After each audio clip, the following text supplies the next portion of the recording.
Stock market में dividend क्या होता है? अब देखिए, स्टॉक मार्केट में जो पैसे कमाने के बुनियादी तौर पे तरीके हैं ना, वो 2 तरीके होते हैं, ठीक है?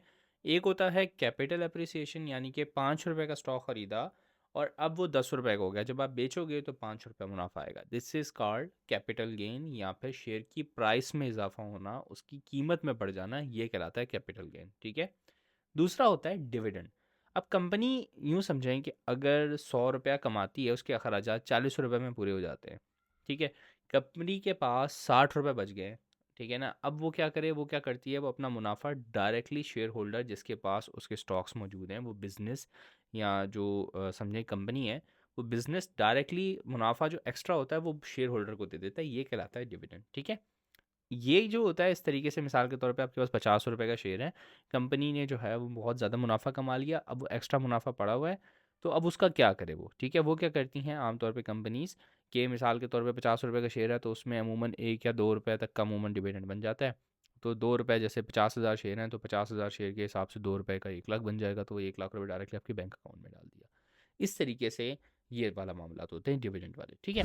तब पूरा जो मकसद होता है ना इस पूरे डिविडेंड वाले लॉजिक का, वो ये होता है कि जो शेयर होल्डर है, उसको मुनाफा मिले, लेकिन उसको शेयर को बेचना ना पड़े, ठीक है? यानी लॉन्ग टर्म आप अगर होल्डिंग करना चाहते हो, थोड़ा थोड़ा मुनाफा भी आता रहे, तो ऐसे लोगों के लिए डिविडेंड बेस्ट होता है। अब अगर बहुत से लोग बोलते हैं कि हमें डिविडेंड वाले स्टॉक्स चाहिए ना, तो पाकिस्तान स्टॉक एक्सचेंज के अंदर एक इंडेक्स है, जैसे कहते हैं पाकिस्तान डिविडेंड 20 इंडेक्स, ठीक है ना? इसमें पाकिस्तान की 20 बड़ी ऐसी कंपनियां मौजूद हैं जो कि डिविडेंड देती हैं, ठीक है? अब आपने अगर इन्वेस्टिंग करनी है, और ऐसी इन्वेस्टिंग करनी है जिसके अंदर आप शेयर ख़रीदो, ठीक है? और मिसाल के तौर पे आपने शेयर ख़रीदा ब्रोकर के अकाउंट से, ठीक है? आपने ब्रोकर के अकाउंट से शेयर ख़रीदने के बाद उसे ट्रांसफ़र कर लिया अपने सीडीसी के इन्वेस्टर अकाउंट में, जो आपको पर्सनल अकाउंट है, और आप चाहते हैं मैं 20 साल तक उसको टच ही ना करूँ, ठीक है?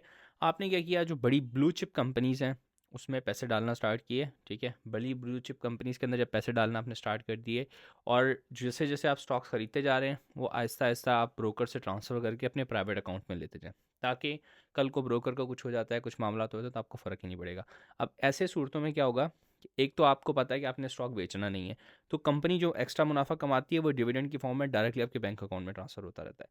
तो डिविडेंड इन्वेस्टिंग जो होती है ना, वो बहुत लॉन्ग टर्म के लिए अच्छी होती है, ठीक है ना? आपने मिसाल के तौर पे 2 महीने के लिए स्टॉक रखना है या 6 महीने के लिए स्टॉक रखना है, उसमें डिविडेंड इन्वेस्टिंग इतनी अच्छी नहीं होती, ठीक है? और बाकी आपको मैंने बता दिया, 20 जो टॉप की कंपनीज होती हैं, वो डिविडेंड 20 से आप जाके इंडेक्स से निकाल लीजिएगा। और आप इन्वेस्टिंग करना चाहते हैं तो सिंपल सा तरीका है, अकाउंट खुलवाएंगे आप वहाँ से जाके, तो जो टॉप डिविडेंड पेइंग कंपनीज हैं उनके स्टॉक्स खरीदेंगे, ठीक है? और चाहें तो ब्रोकर के अकाउंट में ही छोड़ दें, लेकिन मैं आपसे कहूँगा अगर आप बहुत लॉन्ग टर्म के लिए खेल रहे हैं, तो ब्रोकर के अकाउंट से सीडीसी के इन्वेस्टर अकाउंट में ट्रांसफ़र कर लें, और बस वहाँ पे भूल जाएँ। जो कंपनी एक्स्ट्रा प्रॉफिट कमाती रहेगी, वो डायरेक्टली आपके बैंक अकाउंट में आता रहेगा, और इस तरीके से आपकी लॉन्ग टर्म इन्वेस्टिंग होती रहेगी। तो जो डिविडेंड के टैक्स हैं वो तो थोड़े थोड़े कटते रहते हैं, लेकिन पॉइंट इज़ कि आपको मुनाफा कमाने के लिए ना स्टॉक को बेचना नहीं पड़ेगा, ठीक है? ये समझाने का मकसद है। तो होपफुली आपको चीज़ समझ में आ गई हो, ठीक है? अलबत्ता डिविडेंड पे भी टैक्स कटता है, ठीक है? 15% गालिबन फाइलर का है, और 30% जो है नॉन फाइलर का है, ठीक है ना?